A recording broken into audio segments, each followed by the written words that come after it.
तो अरविंद जी, सबसे पहला सवाल मैं जनता से पूछता हूं, आज आपसे पूछता हूं कि माहौल क्या है?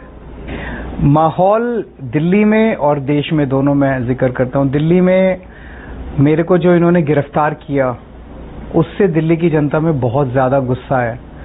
और जब मैं अभी लौटा हूं और पूरे दिल्ली के अंदर घूम रहा हूं, तो उस गुस्से को आप सेंस कर सकते हैं। जब जगह जगह मैं जा रहा हूं कि लोगों को लग रहा है कि यार शरीफों की पार्टी है, शरीफ लोग हैं, ईमानदार लोग हैं, इनको जबरदस्ती तंग किया जा रहा है, जबरदस्ती जेल में डाल दिया इन लोगों को। काम कर रहे थे, काम रोकना चाहते हैं। इसका इन्हें बहुत नुकसान होगा, बहुत जबरदस्त बैकलैश होगा इस दिल्ली के अंदर। आज से अगर आप मुझसे 1.5-2 महीने पहले, मेरी अरेस्ट के पहले पहुंचते, तो एक आध सीट मैं कहता कि हमारी आ रही हैं, बिकॉज लेकिन आज मैं कह सकता हूं कि लगभग सभी सीटों के ऊपर बीजेपी को नुकसान होगा और हमारी इंडिया गठबंधन की सातों सीट आ सकती है दिल्ली में। देश भर में इन दिनों में मैं घूम के आया, वहां अब के जितना तो नहीं घूमता, आप तो ज्यादा जमीनी है, लेकिन जितना मैंने लोगों से बात की, 3 फैक्टर्स निकल के आ रहे हैं। एक है कि जनता बहुत त्रस्त है महंगाई और बेरोजगारी की वजह से।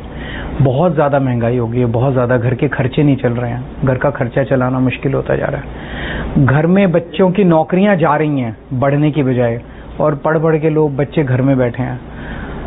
महंगाई और बेरोजगारी की वजह से लोग त्रस्त हैं।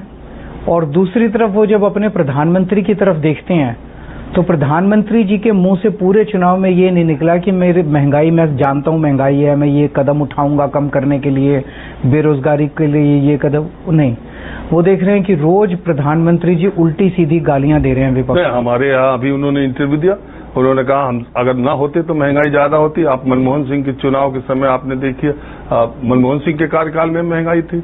वो तो कह रहे हैं कि अगर हम ना होते, कांग्रेस होती, तो 2 गुना हो जाती महंगाई। नहीं, वो तो गलत कह रहे हैं। मतलब ये कोई जस्टिफिकेशन नहीं है कि अगर हम नहीं होते तो महंगाई ज्यादा होती। लोग ये सुनना चाहते हैं कि आज की मौजूदा महंगाई को आप कैसे कम करेंगे, पेट्रोल के दाम कैसे कम करेंगे, डीजल के दाम कैसे कम करेंगे, दूध के दाम कैसे कम लोग रिलीफ चाहते हैं, जस्टिफिकेशन नहीं चाहते। वो जस्टिफाई हो सकता कर। लोग ये देख रहे हैं कि वो बॉम्बे जाते हैं तो कहते हैं कि शरद पवार जो है वो भटकती आत्मा है, ये उद्धव ठाकरे जो है वो अपने बाप की नकली संतान है, ये अगर इंडिया गठबंधन वाले आ गए तो आपके मंगलसूत्र ले जाएंगे, आपकी टूटी चोरी करके ले जाएंगे, आपके बिजली के कनेक्शन। ये सब क्या है?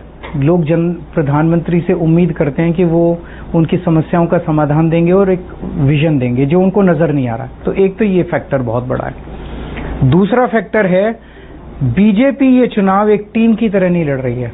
बीजेपी के अंदर बहुत बिखराव और बहुत तनाव है। अभी थोड़े दिन पहले नड्डा साहब ने बोला कि हमें आरएसएस की जरूरत नहीं है चुनाव के बीच में। इसका मतलब आरएसएस और उनके बीच में कुछ ज्यादा ही झगड़ा हो गया है, और फील्ड से खबर आ रही है कि आरएसएस उनके लिए काम नहीं कर रहा है। इस चुनाव में घर बैठे हैं सब आरएसएस वाले। और बीजेपी के अंदर सक्सेशन बैटल जो है वो बहुत अगली होता जा रहा है। मोदी जी अमित शाह जी को पीएम बनाना चाहते हैं, लेकिन बाकी पूरी पार्टी अमित शाह जी के पक्ष में नहीं है। और उस चक्कर में मोदी जी ने एक एक करके सारे नेताओं को साइडलाइन कर दिया है। शिवराज सिंह चौहान को साइडलाइन कर दिया, वसुंधरा राजे को साइडलाइन कर दिया, रमन सिंह, अब योगी जी की बारी है, उनको भी साइडलाइन करेंगे। उसको लेके काफी। और तीसरा, चारों तरफ जो एक शब्द इस बार ज्यादा सुनाई दे रहा है चारों तरफ, तानाशाही हो गई है, तानाशाही हो गई है, तानाशाही। जनता कह रही है, अगर विपक्ष और नेता कहते तानाशाही हो गई है, तो जनता कह रही है कि तानाशाही तो नहीं बर्दाश्त कर सकते। इससे मुझे लगता है कि बीजेपी की सीटें काफी कम होंगी। आप 51 दिन जेल में रहे, 12 दिन 13 दिन हो गए आपके बाहर आए। जेल से आप बाहर आते ही अगले ही दिन आपने अभी जो 2 बातें कही कि योगी आदित्यनाथ को हटा देंगे, अमित शाह को बना देंगे, और ये जो तानाशाही है, 1 मैन लीडरशिप है, पार्टी में बड़ा तनाव है। तो ये तो आपकी पार्टी में भी है, आपको भी सब तानाशाह कहते हैं। आपकी पार्टी में भी जितने संस्थापक सदस्य थे सबको आपने किनारे कर दिया। जब मैं जेल गया, इनका मकसद ये था कि केजरीवाल को जेल भेज देंगे, केजरीवाल को भ्रष्टाचारी डिक्लेयर कर देंगे, आम आदमी पार्टी की लीडरशिप बिखर जाएगी, इनके विधायक तोड़ लेंगे, पार्टी तोड़ देंगे, सरकार गिरा देंगे।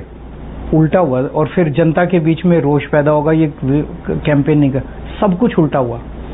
मेरे जेल जाने के बाद हमारी लीडरशिप इतनी परिवार की तरह क्लोज नेट हो गई। हमारे कार्यकर्ता डबल एनर्जी के साथ काम करने लगे कि हमारा नेता गया हुआ है, हमें डबल एनर्जी, डबल संघर्ष करना है। तो मतलब पूरे पार्टी के अंदर जोश आ गया और पूरे पार्टी के अंदर एक एनर्जी आ गई मेरे जेल जाने के बाद, और सारी दिल्ली की जनता खड़ी हो गई कि यार केजरीवाल के साथ बुरा हुआ। तो जो कुछ इन्होंने सोचा था वो सारा इनके उल्टा पड़ा है। जैसे आप कहते हैं कि योगी आदित्यनाथ को हटा देंगे, आप कहते हैं अमित शाह को, ये तो आपने एक शिगुफा छोड़ दिया, देश भर में चर्चा चलने लगी। एक चीज बताओ, मैंने 10 बार बोला है कि योगी जी को हटा देंगे, एक भी नेता ने आके कहा कि केजरीवाल झूठ बोल रहा है, हम नहीं हटाएंगे। उल्टे गोरखनाथ मंदिर के जो अभी मौजूदा हेड हैं उनका स्टेटमेंट आया कि केजरीवाल जी सही बोल रहे हैं, हमारे महाराज जी को भी ऐसे ही लगता है कि उनको हटाएंगे।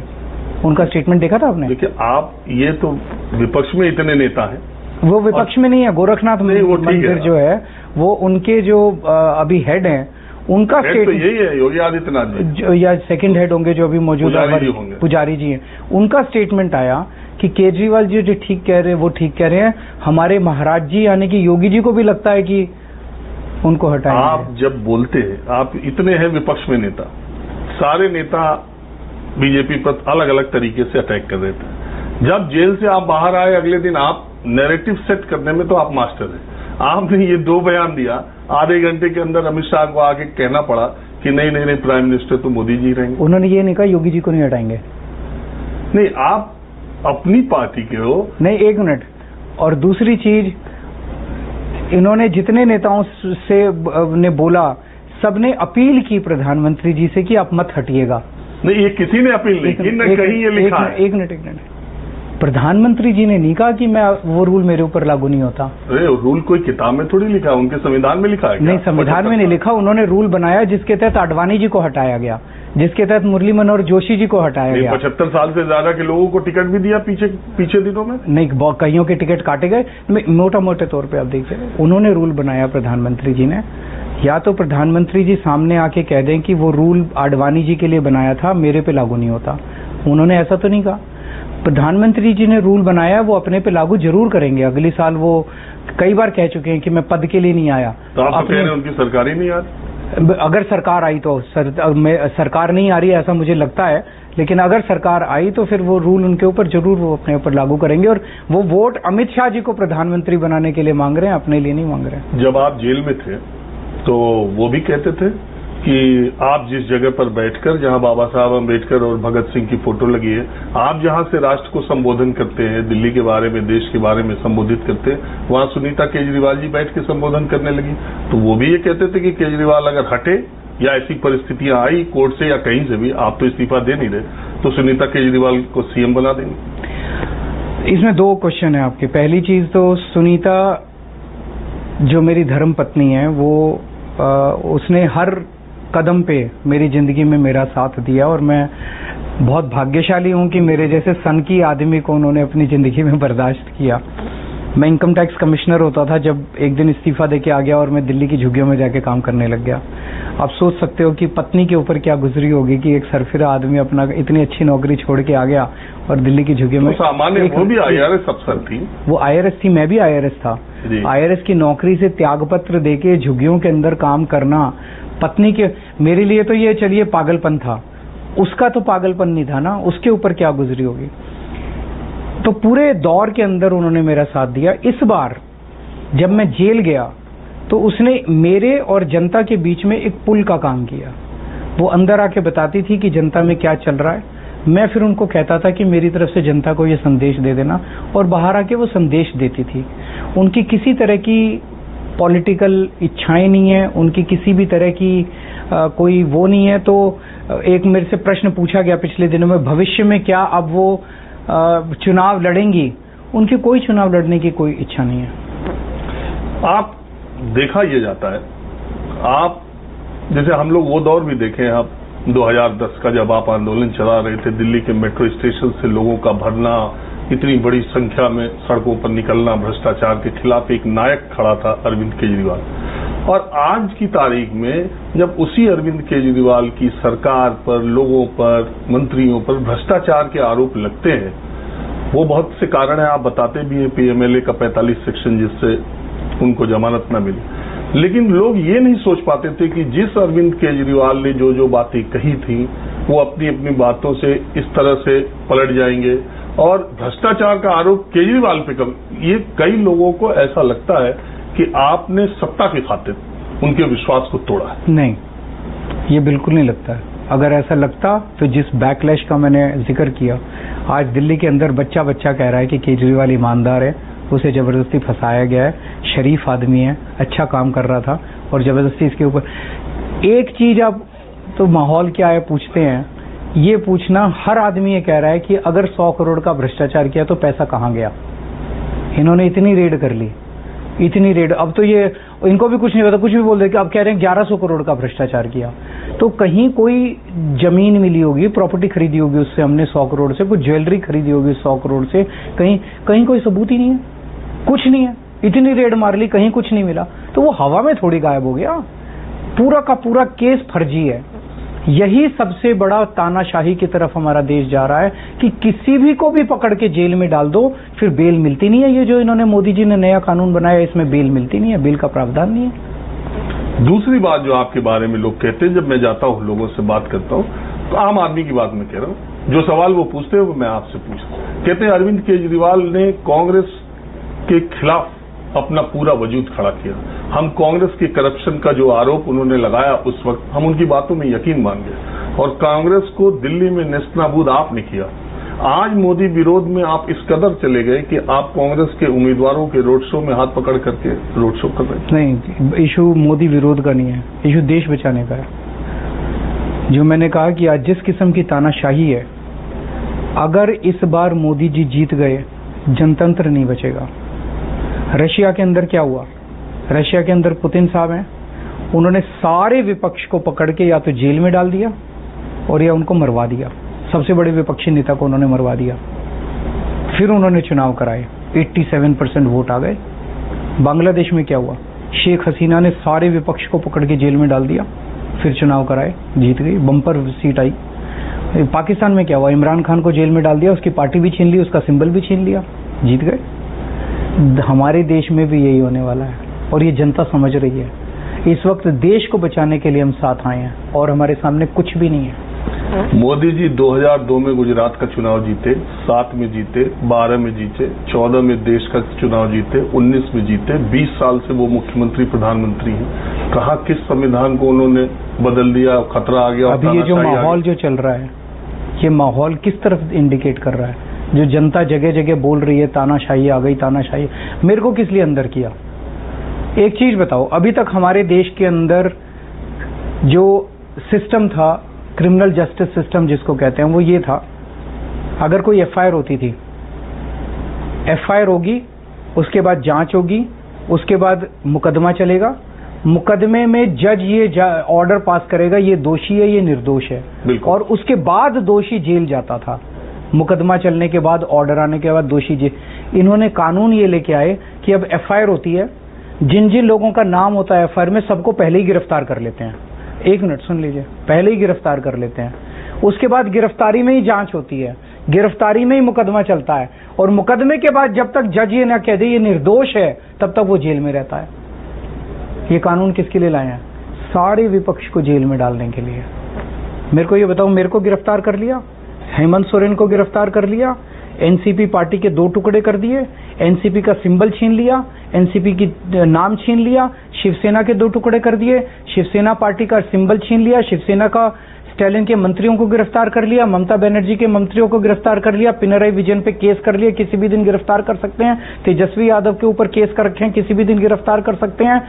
केजरीवाल को गिरफ्तार करके एक मैसेज दिया है कि अगर केजरीवाल को मैं फेक केस के अंदर, फर्जी केस के अंदर गिरफ्तार कर सकता हूं, किसी को भी गिरफ्तार कर सकता हूं। ये तानाशाही की तरफ बढ़ रहा है देश। जो मैंने कहा, जो रशिया में हुआ, बांग्लादेश में हुआ, पाकिस्तान में हुआ, अगर आज हम लोग सब सचेत नहीं हुए, हमारा देश उसी दिशा में जा रहा है। देखिए केजरीवाल जी, जो देश इस वक्त 2024 का चुनाव लड़ रहा है, मेरे देखने में 14 और 19 से अलग चुनाव ये है कि 350 सीटों पर आप कामयाब हो गए। मोदी जी के कैंडिडेट के सामने विपक्ष का एक कैंडिडेट, दिल्ली में, पंजाब में। आप देखिए, लोग ये भी कहते हैं ये केजरीवाल की करामात है कि वो दिल्ली में हाथ पकड़ करके चुनाव लड़ रहे हैं और पंजाब में आमने सामने एक दूसरे को कर रहे हैं। रोज इधर से आपकी पार्टी वाला कांग्रेस में जा रहा है, कांग्रेस वाला, तो ये भी आपने राजनीति का नया तरीका। आप जो करें वो सब सही। नहीं, ऐसा नहीं है। पंजाब के अंदर बीजेपी नहीं है, तो पंजाब के अंदर हम एक दूसरे के खिलाफ लड़ रहे हैं। दिल्ली में बीजेपी के खिलाफ एक सिंगल कैंडिडेट खड़ा करना जरूरी था, इसलिए यहाँ पे हमारा गठबंधन है। तो 350 सीटों पर, जैसे मैंने कहा, आमने सामने की टक्कर है।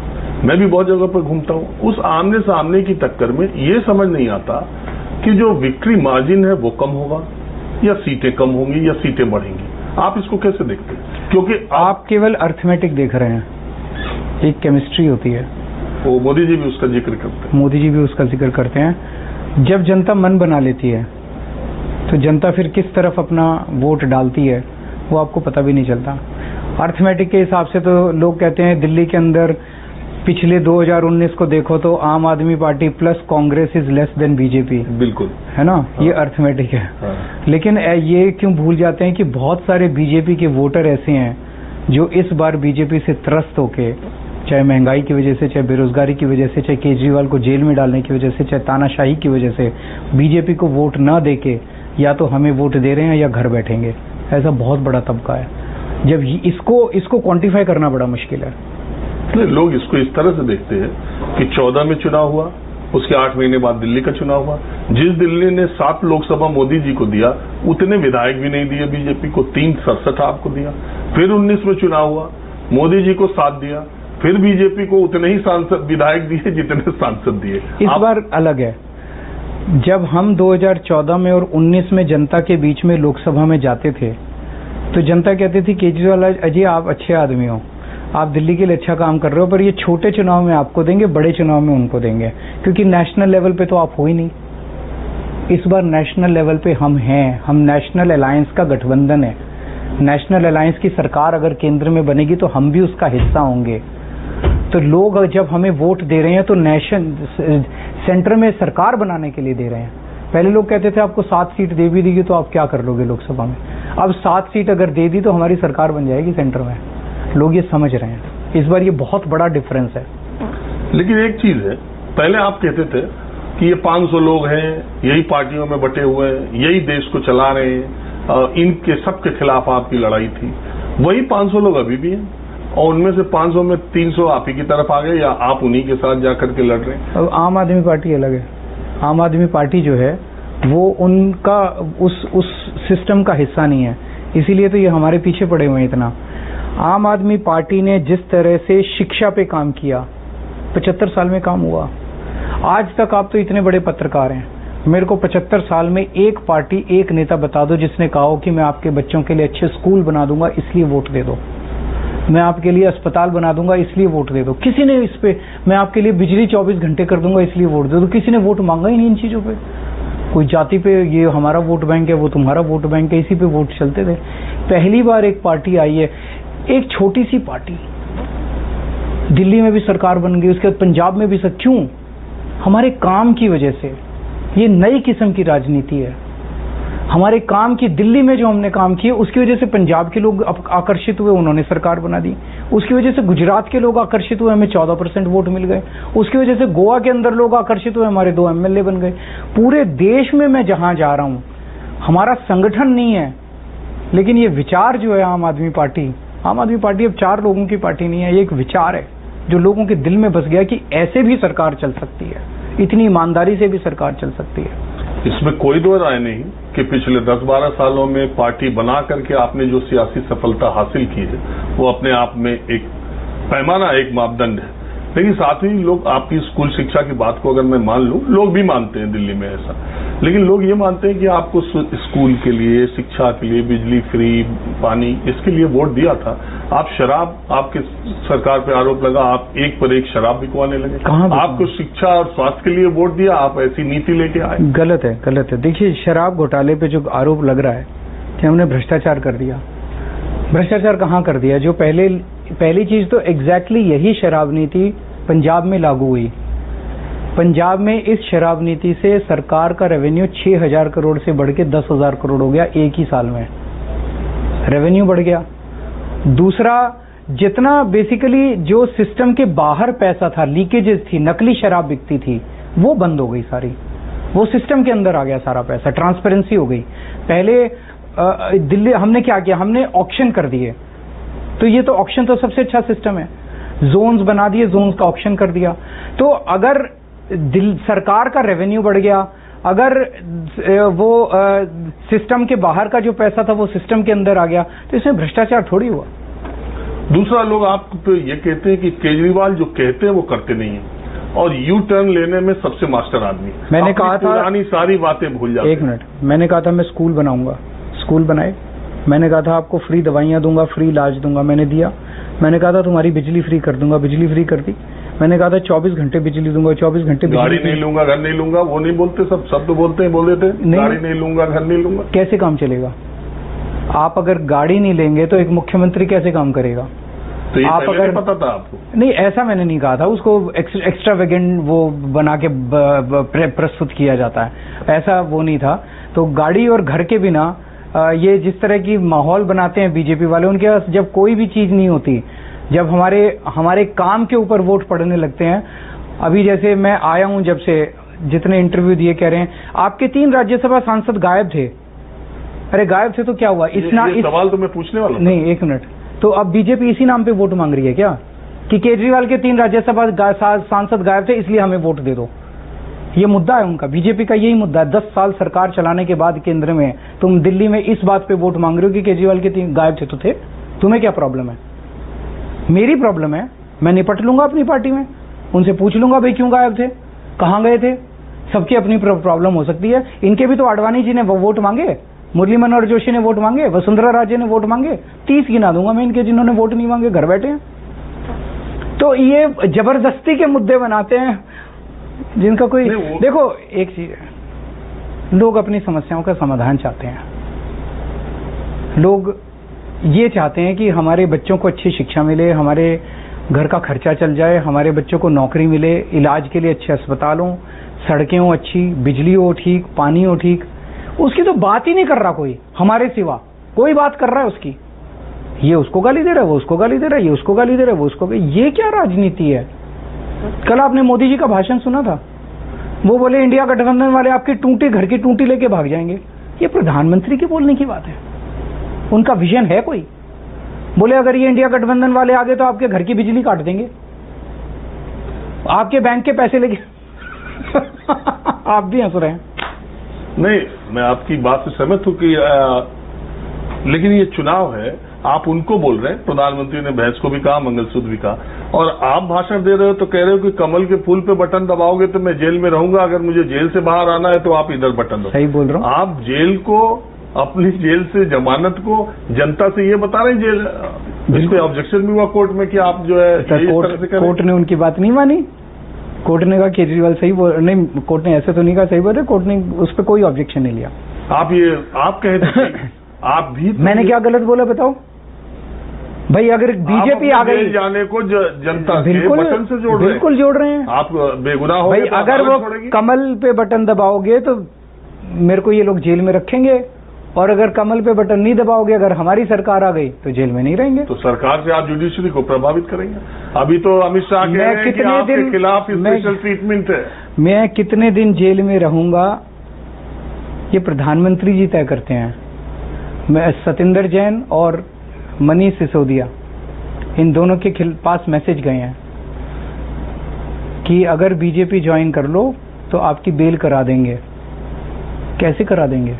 कौन करा देगा?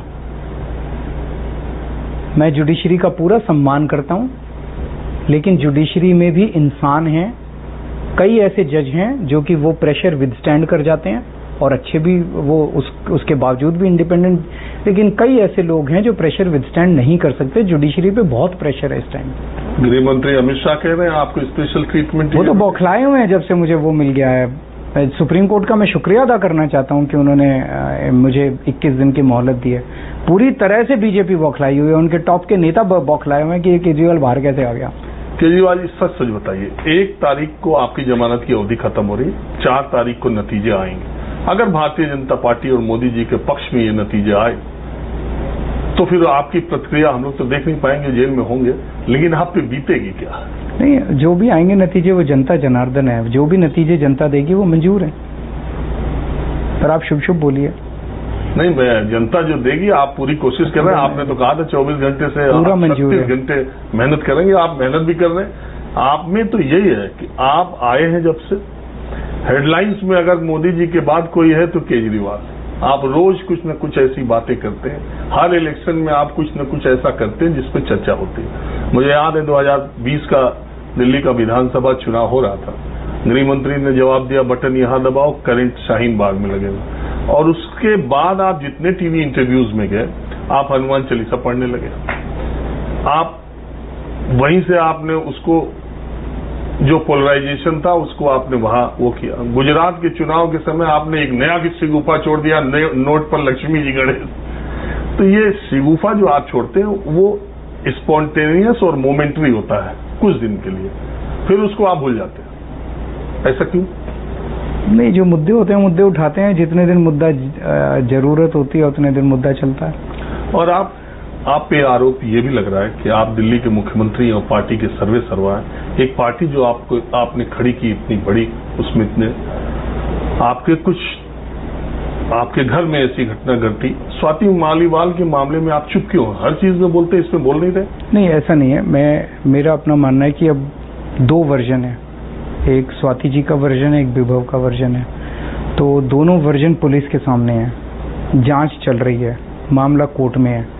मेरा इस पे बोलना सही नहीं है। मैं जो भी कमेंट करूंगा उस कमेंट को तोड़ मरोड़ के वो किया जाएगा। मैं बस ये चाहता हूं कि पुलिस की जांच जो है निष्पक्ष हो, न्याय हो। एक चीज जो कही जा रही है, इनसाइडर जो पार्टी के, वो ये कहते हैं कि जब आप जेल में चले गए तो आपकी पार्टी के कुछ नेता डर गए, कुछ चुप हो गए, कुछ देश से चले गए। जब आप जेल से लौट के आए तो आप उनसे बहुत खफा थे। किससे खफा था? जिन लोग उतने आक्रामक तरीके से आपके साथ खड़े नहीं, पूरी पार्टी एकदम मजबूत थी और इतनी मजबूती आपने किसी पार्टी में नहीं देखी होगी। मुझे अंदर से भी खबर मिलती रहती थी, मिलने आते थे, जो भी मुलाकातें होती थी। मतलब मैं पर्सनली अपनी पूरी पार्टी और पार्टी के नेतृत्व से पूरी तरह से सेटिस्फाइड हूं। जिस तरह से उन्होंने मेरी एब्सेंस में सारी चीजों को संभाला, मुझे उम्मीद नहीं थी कि इतनी अच्छी तरह से चीजें संभल जाएंगी। मोदी जी की माता जी अगर लाइन में लगती है, वो मिलने के लिए जाते हैं, पैर छूते हैं, तो आप कहते हैं कि सियासी तौर पर ऐसे कर रहे हैं। आपके घर दिल्ली पुलिस का फोन आता है कि माता पिताजी वहां थे शायद बयान रिकॉर्ड करने के लिए, आप तुरंत ट्विटर पर लिखते हैं मेरे बूढ़े माता पिताजी से पूछताछ करने आएगी। अगले दिन आप वीडियो बनता है, पिताजी आ रहे हैं, वो चल नहीं पाते, हम लोग जानते हैं वो बहुत बुजुर्ग है माता जी। लोग कह रहे हैं सियासत के लिए केजरीवाल माँ बाप का भी इस्तेमाल करने में पीछे। मैं इस्तेमाल कर रहा हूँ? मैंने पुलिस बुलाई है। प्रधानमंत्री ने मेरे को तोड़ने के लिए पूरी कोशिश की है, मुझे झुकाने के लिए पूरी कोशिश की है। उन्होंने हर संभव प्रयास किया है आम आदमी पार्टी को क्रश करने के लिए, केजरीवाल को तोड़ने के लिए। मेरे विधायकों को गिरफ्तार किया, मेरे मंत्रियों को गिरफ्तार किया, मैं नहीं टूटा। मुझे गिरफ्तार कर लिया, जेल में तरह तरह से मुझे प्रताड़ित किया गया, मैं नहीं टूटा। लेकिन आज जो उन्होंने मेरे बूढ़े और बीमार माता पिता को पुलिस से जांच कराने के लिए भेजने का वो जो उन्होंने निशाना बनाया मेरे बूढ़े और बीमार माता पिता को, ये तो सारी सीमाएं और हदें उन्होंने पार कर दी। मेरी मम्मी को बहुत सारी बीमारियों ने घेरा हुआ है और वो जिस दिन मैं जेल गया था उसी दिन कई दिनों के अस्पताल के बाद वो लौटी थी। मेरे पिताजी 85 साल के हैं।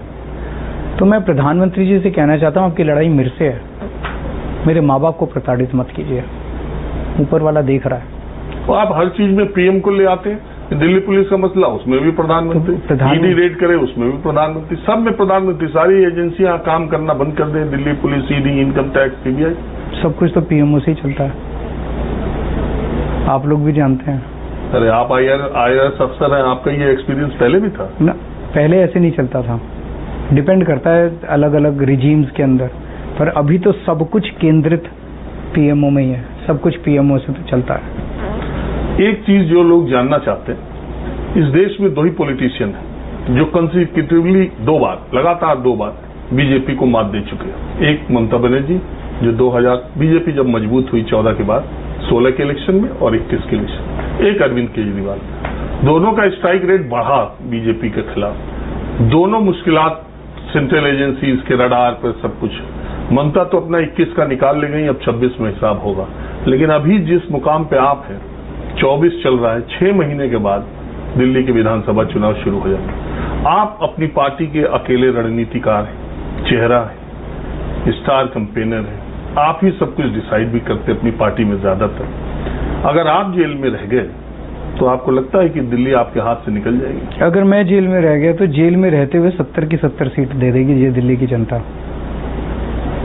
वो रख के देख लें जेल में मुझे। कल मेरे से कोई पूछ रहा था कि आपके और भी मंत्रियों को गिरफ्तार कर लिया तो मैंने कहा इन 70 के 70 को गिरफ्तार कर लो और फिर दिल्ली की जनता का रुख देखो। जनता जवाब देती है। राजीव जी आप तो जानते हैं जनतंत्र में मैं कुछ नहीं हूं, जनता है। जनता इनको ऐसा जवाब देगी कि ये याद रखेंगे। ये तानाशाही इस देश की जनता बर्दाश्त नहीं करेगी। इंडिया गठबंधन के अलावा चूंकि आप गिरफ्तार हुए तो सियासी तौर पे आपकी गिरफ्तारी का विरोध हुआ। बहुत लोगों का ये कहना था कि ये देश में पहली बार हुआ कि एक सिटिंग चीफ मिनिस्टर को ऐसे गिरफ्तार किया गया। पहली बार ये हुआ कि आपको गिरफ्तार किया, आपने भी रिकॉर्ड बना दिया कि गिरफ्तार होने के बाद भी मैं इस्तीफा नहीं दूंगा। उसकी वजह आपने कई बार बता दी। लेकिन आपके बगैर आम आदमी पार्टी का वो आक्रामक चेहरा दिखाई नहीं देता, या कोई दूसरा नंबर 2 है जिसको आप अपनी जेल में रहने या किसी को आपने ऐसी टीम या मन या तैयारी बनाया है, या सुनीता जी कोई सहानुभूति के लिए? हमारा नंबर 1 जेल में था, नंबर 2 जेल में था मनीष सिसोदिया, नंबर 3 जेल में था सत्येंद्र जैन, नंबर 4 जेल में था संजय सिंह। कभी आपने दुनिया के इतिहास में ऐसा देखा कि कोई ऐसी पार्टी जिसके 4 टॉप के नेताओं को जेल में डाल दिया और पार्टी फिर भी कम से कम जिंदा रही? बाकी पार्टियों को उठा के देख लो, 4 अगर टॉप के नेता, बाकियों को तो छोड़ो, बीजेपी के अगर टॉप के 2 नेता अगर ये जेल में चले जाएं, पार्टी बचेगी इनकी? 100 टुकड़े हो जाएंगे। तो ये आम आदमी पार्टी की ताकत है, लोगों की ताकत है कि हमारे 4 टॉप के नेता जेल में थे, उसके बावजूद भी पार्टी सही सलामत है। लेकिन लोगों को लगता था कि आप गिरफ्तार होंगे तो जिस तरह का जनमत आपके साथ है इलेक्शंस के हिसाब से, 63-62 विधायक एमसीडी में जीते हुआ, तो कोई जन आंदोलन खड़ा होगा, कोई बड़ी। इन्होंने जिस तरह का पूरे दिल्ली के अंदर मुझे जो बताया गया, इतनी पुलिस फोर्स और सीआरपीएफ और पता नहीं कितनी हमारे इन्होंने मार्क किया हुआ है। एक नेता के घर या तो उसको उठा लिया गया टेम्पोररी, या उसको जेल में डाल दिया गया, कहीं चक्का जाम भी नहीं होने दिया। मतलब पूरा एकदम तानाशाही तरीके से इन्होंने पूरी दिल्ली के अंदर फैला दिया था। अब जवाब लोग बटन से देंगे, वो देख लेना आप। ईवीएम पे आप तो भरोसा कर रहे हैं ना? देखते हैं क्या होता है। अब नतीजे के हिसाब से ईवीएम पे भरोसा नहीं, नतीजे के हिसाब से नहीं। देखिए मेरे को ये डर लग रहा है जिस तरह से वोटर परसेंटेज वाला निकल के आ रहा है।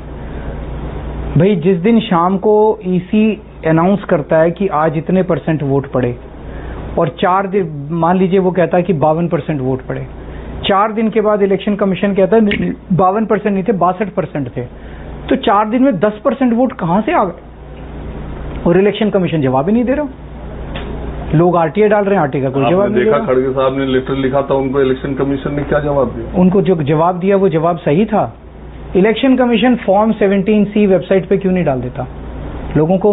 भाई ये तो लोगों को जानने का अधिकार है कि इस पार्लियामेंट्री कंस्टिट्यूएंसी में कितने वोट पड़े, वो भी नहीं बता रहा।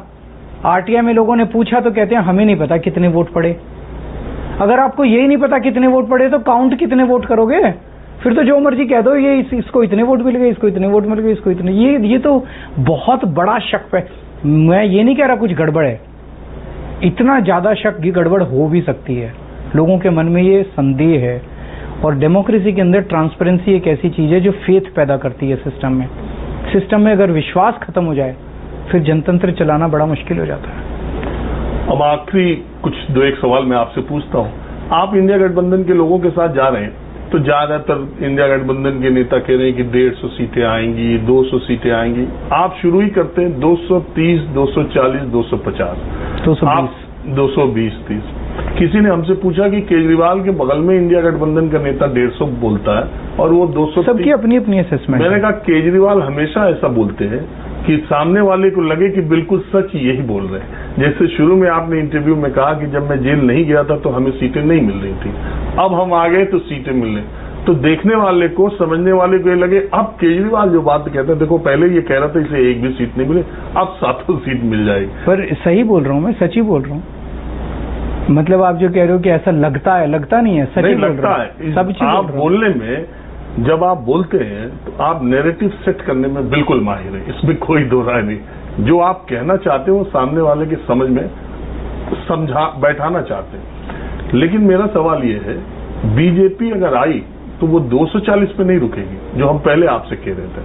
वो फिर 300 के पार जा सकती है अगर उसे उसी तरह का जन समर्थन मिला और इस देश में महिलाओं के नाम, महिलाओं का वोट या राम जन्मभूमि 370 स्थायित्व, क्योंकि गठबंधन सरकारें इस देश के लोगों ने देखा तो एक बड़ी मेजोरिटी, एक बड़ा तबका ऐसा, मैं तो मेजोरिटी नहीं कहता, बड़ा तबका ऐसा माना जाता है कि गठबंधन जो आप लोग हैं उसके बजाय स्थिर सरकार इस देश की जरूरत है और विकास के लिए। आपको लगता है कि वन पार्टी मेजोरिटी से इस तरह की खिचड़ी सरकारें ज्यादा अच्छा कर सकती? नहीं, जब पिछले, मैं समझता हूँ 1989 के बाद से आज तक, 14 तक सारी गठबंधन की सरकारें थी और उन गठबंधन की सरकारों ने काफी काम किए, लोगों ने अप्रिशिएट किए वो काम। उल्टे 2014 के बाद से आज तक जिस तरह से देश तानाशाही की तरफ जा रहा है, ऐसी तानाशाही कभी देखी थी इस देश के अंदर? कभी नहीं देखी थी इस तरह की तानाशाही देश ने। ये जो तानाशाही है ये देश के लिए सबसे बड़ा खतरा है। गठबंधन की सरकार के अंदर एक चीज होती है, सब लोग इनसिक्योर होते हैं और इसीलिए सब लोग जनता की आवाज सुनते हैं। जनता क्या चाहती है, जनता क्या चाह रही है। जब एक सीट और एक नेता बहुत ज्यादा शक्तिशाली हो जाते हैं तो वो फिर जनता की नहीं सुनते, वो अपने मन की करते हैं। आज वही हो रहा है। प्रधानमंत्री जी, उनको पता ही नहीं कि महंगाई सबसे बड़ी समस्या है, वो महंगाई की बात ही नहीं करते। उनको पता ही नहीं कि बेरोजगारी सबसे बड़ी समस्या है, उनके लिए समस्या ही नहीं है। वो जिन मुद्दों की बात करते हैं कि शरद पवार भ्रष्टाचार, वो भटकती आत्माएं, ये टूटी लेके भाग जाएंगे, ये जनता के मुद्दे ही नहीं है। ये तानाशाही की निशानी है कि तानाशाही जो है वो जनता से इतनी दूर हो जाती है कि जनता उनके लिए भेड़ बकरी बन जाती है। उसको तानाशाह को लगता है कि जो मैं सोच रहा हूं बस वही है, अब जनता मेरी बात माने, और जो नहीं मानेगा वो जेल जाएगा। फ्रीबीज की देखिए राजनीति हो रही है, आप उसके मास्टर। गारंटी पहला शब्द आप ही नहीं, केजरीवाल की गारंटी मानते हो आप? हाँ, मैं हमेशा कहता हूँ। बीजेपी को मुझे धन्यवाद देना चाहिए। नहीं, आपसे तो कांग्रेस ने लिया पहले हिमाचल और कर्नाटक में। मैं तो ये मानता हूँ कि उत्तर भारत में गारंटी शब्द राजनीति में आप लाए, और फिर कांग्रेस ने चुराया उसे कर्नाटक और हिमाचल में। आपने भी कहा था कि हमारा लिया कर्नाटक, फिर उसके बाद बीजेपी ने। अब बीजेपी मोदी की गारंटी, और ये गारंटी के नाम पे फ्रीबीज, फ्री पानी, फ्री बिजली, फ्री महिलाओं को यात्रा फ्री, जो आप देते, रेवड़ी उधर से भी रेवड़ी। 4 चरण के चुनाव हो गए, आप लोग अटैक कर रहे थे कि 5 किलो राशन देके मोदी जी वोट अपनी तरफ ले रहे हैं। 4 चरण के चुनाव के बाद इंडिया गठबंधन के नेता 10 किलो राशन की बात क्यों कर रहे हैं? अच्छा, एक चीज बताओ, प्रधानमंत्री जी कहते हैं केजरीवाल फ्री रेवड़ी देता है, ये अर्थव्यवस्था के लिए खराब है। प्रधानमंत्री जी अपने अरबपति दोस्तों को 15 लाख करोड़ रुपए का लोन माफ कर देते हैं, वो हलवा देते हैं। अपने अरबपति दोस्तों को जब वो हलवा देते हैं, खिलाते हैं, उसमें उनको तकलीफ नहीं। केजरीवाल थोड़ी सी रेवड़ी अगर बांट देता है गरीबों को, मिडिल क्लास को, उनके घर का खर्चा चलाने के लिए, तो उनको तकलीफ है। तो जनता तय कर ले कि गरीबों और मिडिल क्लास को रेवड़ी बांटना ठीक है कि अरबपति लोगों को हलवा खिलाना ठीक है। अब आखिरी सवाल मेरा, आपसे बात करना हमेशा अच्छा लगता है। मेरा आखिरी सवाल ये, और भी जगह आपको जाना कि ये आप जितने लोग आपके गठबंधन में नेता हैं, उसमें कई बार ये सवाल उठता है, चलो मान लेते हैं हम आपको मेजोरिटी मिल रही, वो गृहमंत्री जी भी कहते हैं प्रधानमंत्री का 1-1 साल का इनका प्रधानमंत्री हो। कई लोग ये कहते हैं कि केजरीवाल पूरा रायता फैला देगा अगर इंडिया गठबंधन को बहुमत मिला। रायता फैलाने में केजरीवाल माहिर है। नहीं, ये सब बकवास है। वो बीजेपी के जब कुछ बचता नहीं है, वो अपना बता दें कि अब उनका प्रधानमंत्री कौन होगा। गधा है नरेंद्र मोदी। वो तो रिटायर हो रहे हैं अगले साल। ये बार बार आप उनकी पार्टी का आप डिसाइड कर रहे हो? नहीं, उन्होंने कहा, उन्होंने खुद ही डिसाइड किया। उन्होंने, प्रधानमंत्री जी ने खुद ही डिसाइड किया कि 75, उनके बाद कौन होगा। ऐसी भसड़ मचने वाली है बीजेपी के अंदर कि आप सोच भी नहीं सकते। तो आप में भी है होगी ना, आप देख लेना। एक बार इंडिया गठबंधन बनेगा, मुझे नहीं लगता कि इस वक्त जो लोग इंडिया गठबंधन में हैं उनका एक ही एम है किसी तरह से देश को बचाना। नहीं, मैं आम इस आदमी वक्त- पार्टी की बात कर रहा हूँ। क्या आम आदमी पार्टी में आप भी इतने ताकतवर हैं कि आपके बाद आपकी पार्टी में भी भसड़ मामले नहीं मच रहे। मेरे बाद अभी मैं मर नहीं रहा, अभी मैं हूँ, नहीं, मरेगा तो जिंदा नहीं। जिंदा हूँ, अनलेस ये जेल में मेरे साथ कुछ कर दें। नहीं, भगवान करे आप 100 भगवान साल करे तक सब रहें। ठीक रहे। और आप तो अभी मैं जवान हूँ, अभी मैं कई साल हूँ, चिंता मत कीजिए। चलिए, आप आए, हमको वक्त दिया इसका शुक्रिया बहुत बहुत।